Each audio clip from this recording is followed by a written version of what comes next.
Hoy voy a hablar sobre lo más básico del motor de físicas de Unity, un tema súper fundamental, pero donde creo que hay mucha confusión y se cometen muchos errores. Aún si tienen una buena idea de lo básico del motor de físicas, quédense hasta el final porque va a estar muy interesante y seguro van a aprender unas cuantas cosas nuevas. Voy a estar trabajando en un proyecto 3D totalmente nuevo, pero tengan en cuenta que el 99% de las cosas que voy a decir también aplica al mundo 2D. Para empezar, voy a crear un cubo. A este cubo le voy a aumentar su escala en X y en Z, como si fuera una gran plataforma donde se van a estar moviendo nuestros objetos. Para que esta plataforma tenga otro color, voy a crear un material, lo voy a llamar Black, le voy a asignar un color negro y se lo voy a asignar a la plataforma. Muy bien, ahora voy a necesitar algunos objetos que se muevan sobre esta plataforma. Voy a crear una esfera, que voy a hacerle cuenta que es mi jugador. Voy a duplicar este material y digamos que nuestro jugador tenga un color naranja. Y ahora voy a acomodar un poco estos elementos y la cámara para que podamos visualizarlos bien en la ventana de juego y en la escena. Si ven los objetos que acabo de crear, se van a dar cuenta que automáticamente se le agregaron colliders. El cubo tiene un box collider y el jugador tiene un sphere collider. Ya la mayoría sabrá que los colliders definen la forma de un objeto para lo que son las colisiones físicas.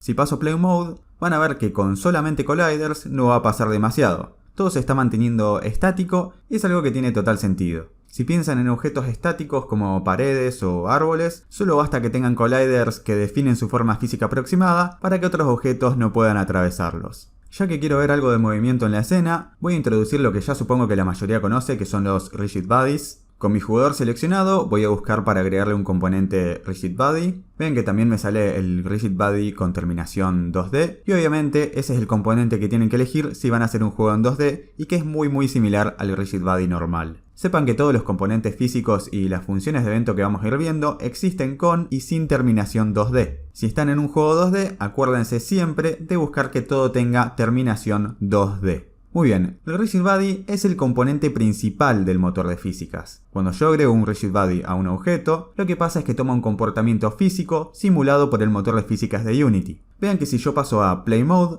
la esfera cae sin la necesidad de tener que agregar código. Entonces esto es básicamente lo que busca un motor de físicas, facilitar la simulación de magnitudes y leyes físicas. Aclaro también que las físicas de un juego no tienen que ser necesariamente realistas. Nosotros podríamos modificar parámetros a nuestro gusto, según el tipo de juego y físicas que quisiéramos crear. Muy bien, una cosa que quiero que quede clara acá es que para que exista una colisión entre dos objetos, ambos tienen que tener colliders. Vean, si yo le deshabilito el collider a la esfera va a pasar de largo por más que la plataforma tenga collider. Vuelvo entonces a activar el collider. Quiero que ahora veamos la forma correcta de mover un Rigid Body. Voy a crear un nuevo script, lo voy a llamar Player, se lo asigno y lo abro. Muy bien, el primer error común que hay al intentar mover un Rigid Body es hacerlo a través de modificar su componente Transform, por ejemplo usando el método Translate. Si ustedes mueven un objeto con un Rigid Body de esta forma, va a haber un conflicto entre el componente Transform y el motor de físicas. Van a estar luchando uno con el otro para ver quién posiciona el objeto. Hay una excepción a esto, que es cuando tenemos Rigid Bodies de tipo Kinematic. En ese caso sí podemos moverlos a través del componente de Transform, pero ya enseguida vamos a ver ese caso. Entonces, ¿cuál es la forma correcta de mover un Rigid Body no kinemático? Bueno, hay que tener en cuenta que vamos a hacer las cosas en dos métodos de actualización diferentes. Uno de ellos es Update, el método que ya está por defecto en el script. Update, como ya sabrán, se ejecuta una vez por frame, y como la lectura de inputs o controles en Unity se hace una vez por frame, Update es el lugar ideal para la toma de inputs. Después tenemos otro método de actualización que se llama Fixed Update. Hay una diferencia muy importante entre estos dos métodos que tiene que ver con los tiempos en que se van llamando cada uno. Llamadas sucesivas de update pueden variar en tiempo y esto es porque el tiempo de procesamiento de cada frame en un juego puede variar, dependiendo de qué tan pesados sean de procesar cada uno de los frames. Podría haber por ejemplo un frame que se procese en 10 milisegundos, otro en 20 y así podría ir variando todo el tiempo. Fixed Update no tiene llamadas que van variando en el tiempo, sino que se va llamando de intervalos fijos. Estos intervalos fijos corresponden justamente con la actualización de las físicas del juego. Es por eso que este es el mejor lugar para acciones relacionadas con físicas. Voy a hacer entonces la toma de inputs. Voy a usar dos floats, uno para el movimiento horizontal en X y otro para el movimiento en profundidad en el eje Z. La toma de inputs es en update. Para el movimiento en X, a la variable le voy a asignar input.getAxisRow, pasando el string horizontal. Este método entonces va a devolver -1 o 1 dependiendo si estoy apretando la flecha izquierda o derecha, o las teclas A o D. Algo similar voy a hacer para el movimiento en el eje Z, pero pasando el string vertical. Entonces con estos inputs voy a poder moverme a la izquierda o a la derecha, o hacia adelante y atrás. Genial. Con esta toma de inputs ya podemos aplicar movimiento al RigidBody. Primero voy a necesitar acceder al RigidBody del objeto, así que voy a crear una variable del tipo RigidBody. Y en Start, al iniciar el juego, voy a asignar el RigidBody del objeto en esta variable. La aplicación de movimiento al RigidBody la tengo que hacer en FixedUpdate. Para eso accedo al RigidBody. Y acá me deja disponibles varios métodos a partir de los cuales yo puedo aplicarle movimiento. Uno de los más comunes es el método addForce, o sea, la aplicación de una fuerza. El movimiento que logra este método es algo similar al de cuando un auto acelera. Por segunda ley de Newton, aplicar fuerza se traduce en una cierta aceleración, que no es más que una variación de velocidad. Pero no se mareen con esto. En este método hay que pasar como parámetro un vector 3, que va a indicar la dirección y la magnitud de la fuerza que quiero aplicar. Puedo crear un vector 3 que va a tener el valor de los inputs en las componentes X y Z. Ahora puedo pasar este vector 3 como parámetro, y para que la fuerza sea de la magnitud adecuada, voy a multiplicar por un float force, que lo voy a definir por acá arriba y va a ser seteable en el inspector gracias a serializeField. Digamos entonces que esta fuerza tenga un valor de 10. Si paso Play Mode, ya estoy aplicando movimiento al RigidBody.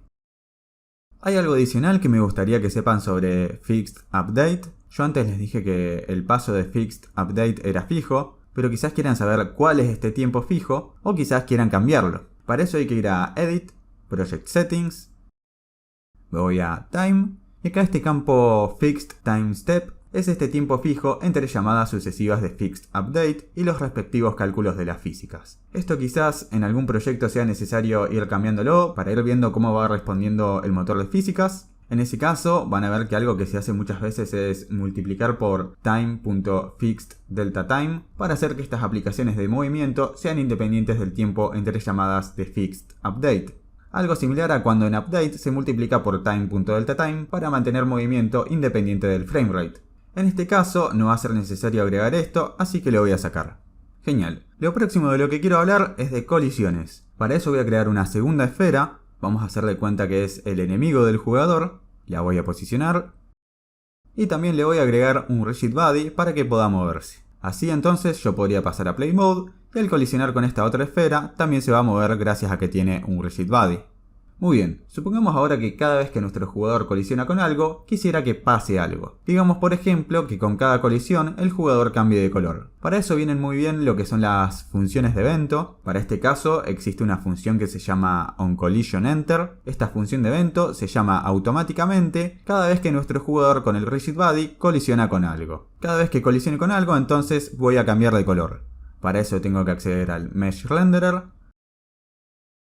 a su material y a su color. Y a este color del material le voy a asignar un color aleatorio.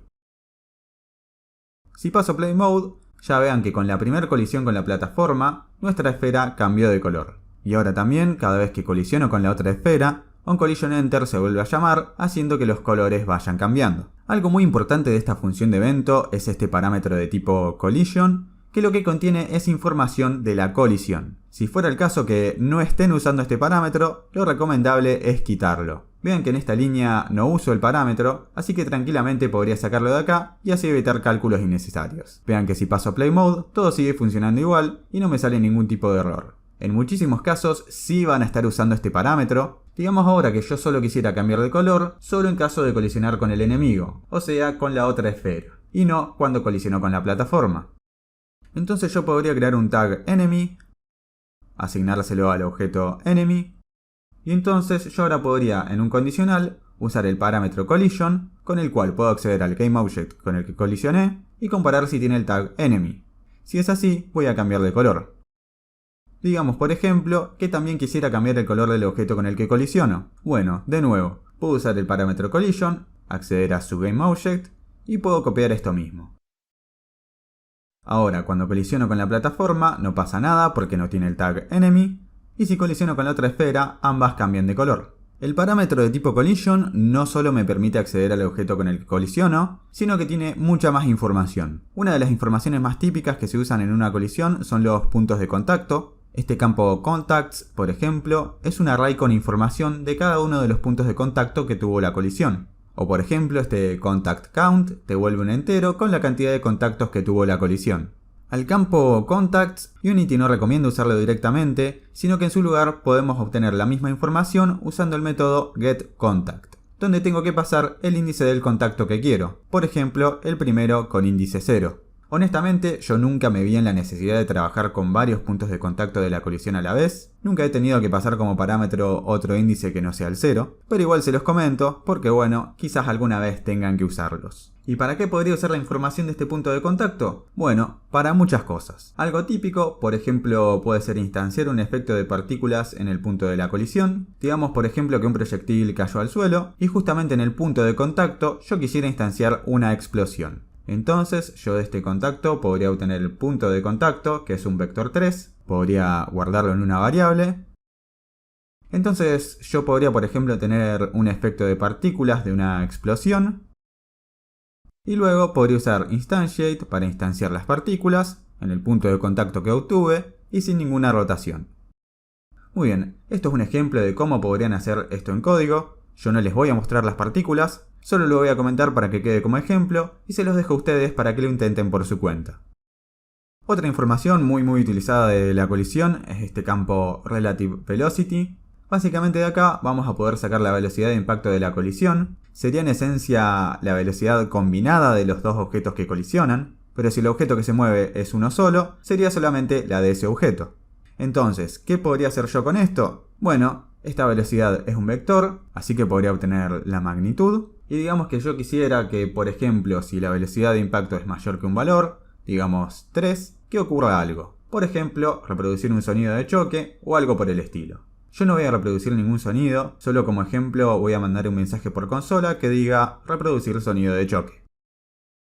Voy a traer la consola con Ctrl+Shift+C. Y ahora, pasando a Play Mode, cuando colisiono con poca velocidad, por consola no me aparece nada. Pero si voy con más velocidad, me aparece el mensaje. Entonces mi velocidad en este caso fue mayor a 3 unidades o 3 cuadros de la grilla por segundo. Bueno, ya entonces hablamos de lo que son las colisiones. Y ahora me parece un buen momento para hablar de triggers, que me parece que es algo donde más que nada los principiantes meten la pata a la hora de decidir si tienen que detectar una colisión o si tienen que usar un trigger. Para mostrarles cómo funcionan los triggers voy a crear un objeto de ejemplo, digamos un cilindro, y vamos a hacerle cuenta como si fuera un power up. Lo voy a posicionar y lo voy a escalar en Y para que sea algo más pequeño. La idea entonces va a ser que cuando el jugador toque el power up pase algo, que tenga alguna nueva habilidad o algo por el estilo. Vean que el cilindro ya vino con su collider correspondiente y quiero que vean que en este collider y en todos los colliders siempre está esta casilla isTrigger. En este caso la voy a activar. El propósito de un trigger, que se traduce como disparador, es justamente disparar un evento, o sea, que pase algo, cuando los colliders de los objetos entran en contacto. Como este cilindro ahora es un trigger, cuando yo intente llegar a él con mi jugador, lo que va a pasar es que los objetos no van a chocar, no van a colisionar, sino que lo que va a pasar es que el jugador va a entrar en el espacio del otro objeto. Entonces, la idea es que pase algo cuando esto ocurra. En este caso, la idea es que el jugador obtenga justamente un power up. Me voy a ir al código, voy a comentar esto, y en este caso voy a usar la función de evento onTriggerEnter. Quiero que vean que acá el parámetro de esta función es un collider, a diferencia de en onCollisionEnter, donde el parámetro es una colisión. Lo que tiene mucho sentido porque con los triggers ya les dije que las colisiones no ocurren. Entonces la información que podemos obtener es la del collider del otro objeto. Yo le voy a cambiar el nombre a este parámetro porque la verdad que other no me parece muy representativo. Entonces de este collider yo también puedo obtener información del objeto. Podría obtener el GameObject y verificar si tiene por ejemplo el tag PowerUp, que lo voy a crear ahora mismo. Y se lo voy a asignar al power up. Entonces acá yo debería dar las indicaciones de lo que quiero que pase al tocar este trigger. Podría ser por ejemplo que mi jugador tome un color rojo. Vamos a decir por ejemplo que gane una fuerza extra de 10 para que se mueva más rápido. Y además como ya obtuve el power up, ya no tiene sentido que esté en la escena, así que lo puedo destruir. Vean que ahora toco el trigger sin colisionar con él, me vuelvo rojo y tengo más fuerza para moverme más rápido. Genial. Esto es solo un ejemplo muy simple, pero los triggers se usan para infinidad de cosas. Supongan por ejemplo un checkpoint, o sea que cuando el jugador toque un cierto trigger se guarde la partida y su posición. Podría ser que al entrar en una cierta zona de un mapa empiece a sonar cierta música, y hay infinidad de ejemplos más. Realmente los triggers se usan todo el tiempo. Lo que les tiene que quedar súper claro es que con los triggers las colisiones no ocurren. Y ahí es donde ustedes tienen que decidir si van a disparar eventos con una colisión o con un trigger.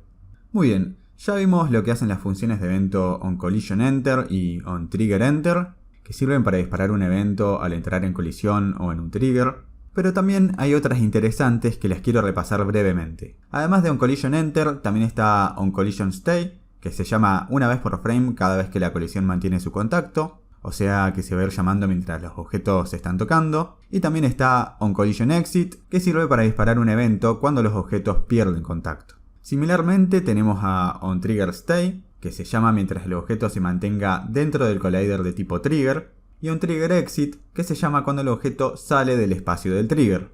Voy a demostrar esto muy rápidamente. Voy a usar onTriggerStay y voy a mandar un mensaje por consola que diga que estoy dentro del trigger. El parámetro en este caso no lo necesito. Voy a copiar esto. Acá voy a llamar a onTriggerExit y que me diga que estoy fuera del trigger. Voy también a mostrarles exactamente cuándo se llama onTriggerEnter.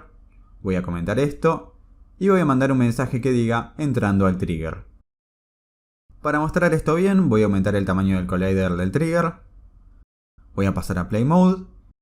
Y voy a entrar. Y a salir del trigger. Obviamente sin ocurrir ninguna colisión. Veamos los mensajes por consola. onTriggerEnter se llamó una vez al principio en el momento de hacer contacto con el trigger. Después, una vez por frame, se llamó a onTriggerStay mientras me mantuve dentro del collider. Y finalmente al salir, se llamó una vez a onTriggerExit. Genial, voy a volver el collider a su tamaño original. Y voy a borrar esto último que hice, que ya no lo voy a usar. Voy a pasar a otro tema que es súper importante, que son los Rigid Body kinemáticos.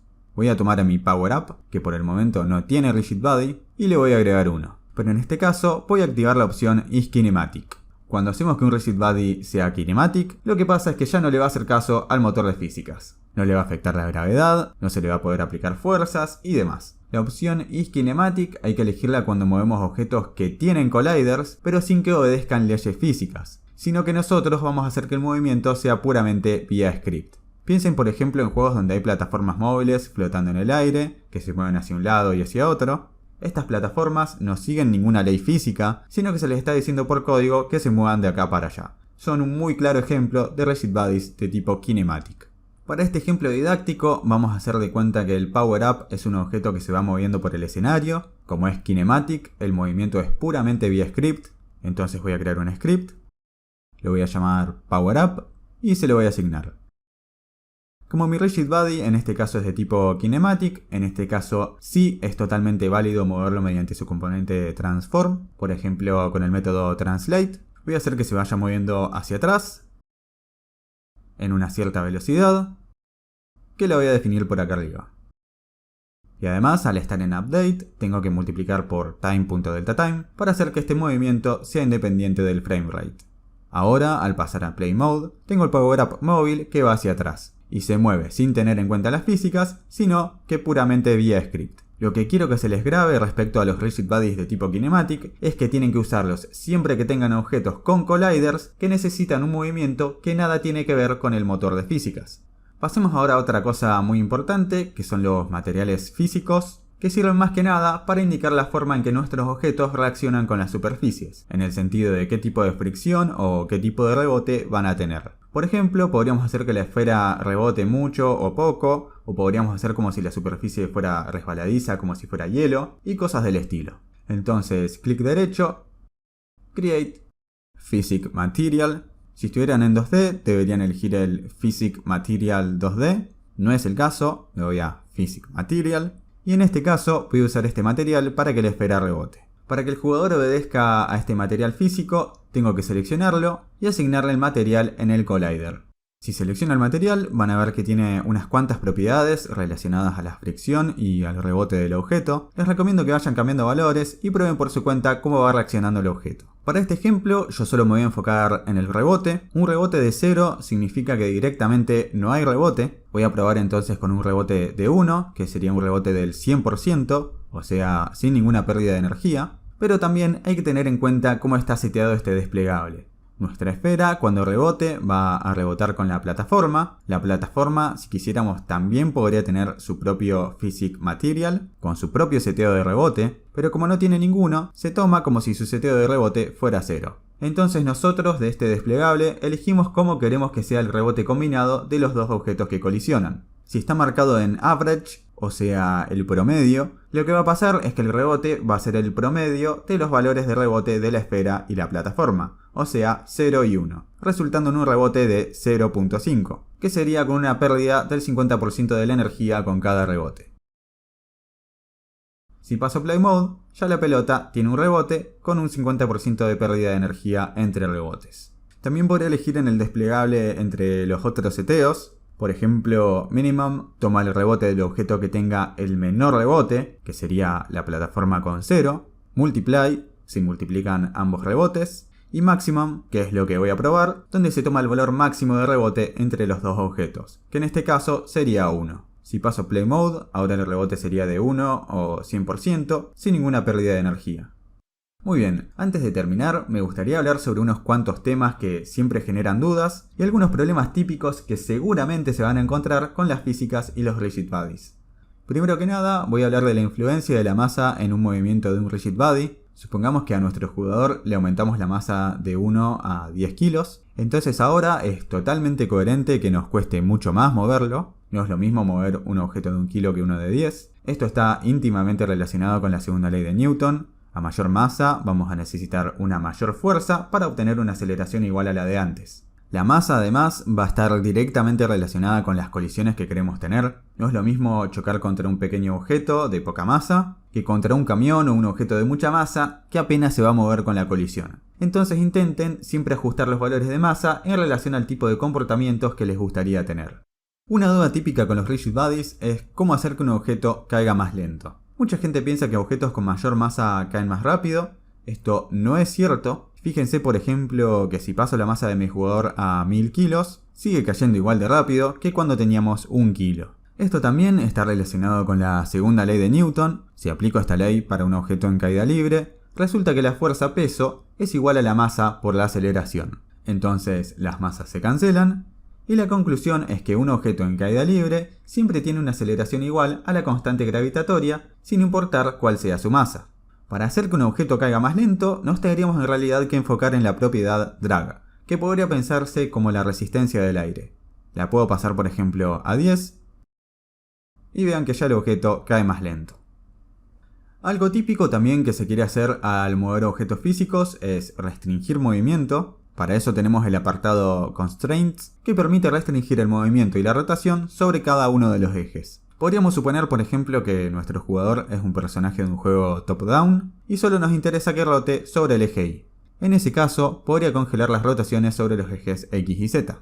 O supongan que quisiera que el jugador solo se pueda mover sobre el plano y que no pueda saltar o caer hacia abajo. Entonces, en ese caso, podría congelar la posición en el eje Y. Voy a sacarle estas restricciones al jugador y para probar cómo funcionan voy a crear rápidamente un cubo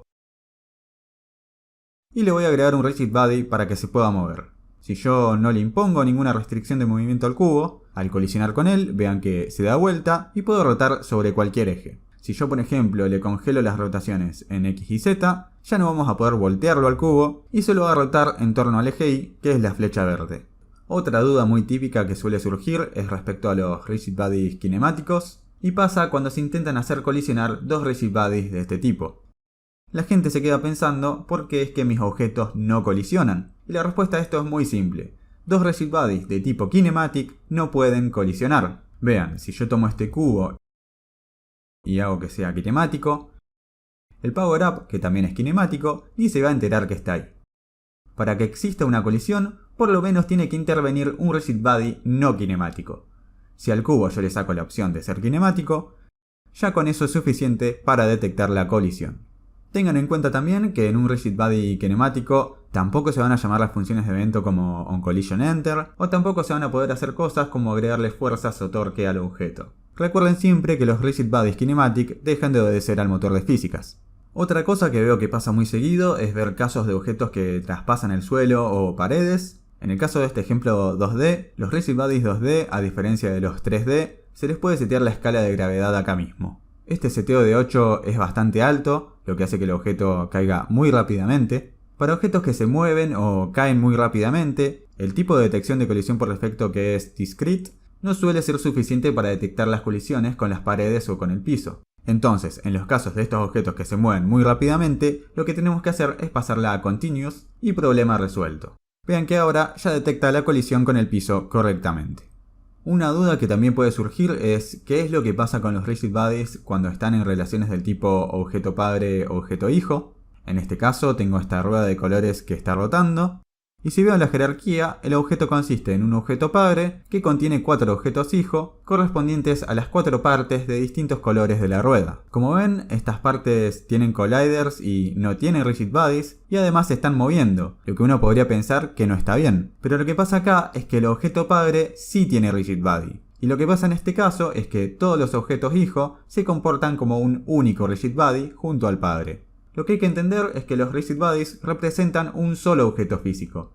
Entonces las relaciones padre-hijo no aplican a estos casos. Si además de agregar un rigid body al padre hubiéramos también agregado rigid bodies a los hijos, tendríamos seguramente algunos comportamientos físicos no deseados. Lo último que quiero que veamos es yendo a Edit, Project Settings, Physics. Si están buscando cambiar la escala de gravedad en un proyecto 3D, podrían hacerlo en este lugar, porque en el Rigid Body normal no aparece la opción para setear la escala de gravedad como en el Rigid Body 2D. Otra cosa muy importante de este apartado de físicas es el Layer Collision Matrix. Acá básicamente pueden controlar qué objetos pueden colisionar o interactuar con otros, basado en qué capas se encuentran. Como este proyecto es 2D, en realidad debería irme al apartado de físicas en 2D, donde esto es idéntico. Por defecto todas las casillas están marcadas, todo puede colisionar con todo, pero supongamos por ejemplo que yo quisiera que los enemigos no puedan colisionar con otros enemigos. Entonces, enemigos que no pueden colisionar con otros enemigos, y entonces esta es la casilla que debería desmarcar. O digamos por ejemplo que los enemigos tampoco pueden colisionar o interactuar con las trampas que hay en el escenario, entonces también tendría que desmarcar este. Muy bien, existen muchos más componentes interesantes del motor de físicas, que seguro voy a tratarlos en otros videos, porque este ya fue bastante largo. Espero que hayan aprendido varias cosas nuevas, y si es así, ya saben, pueden suscribirse al canal para más contenido como este, y compartirlo con sus amigos desarrolladores. Tampoco olviden dejar su like y activar las notificaciones para no perderse los próximos.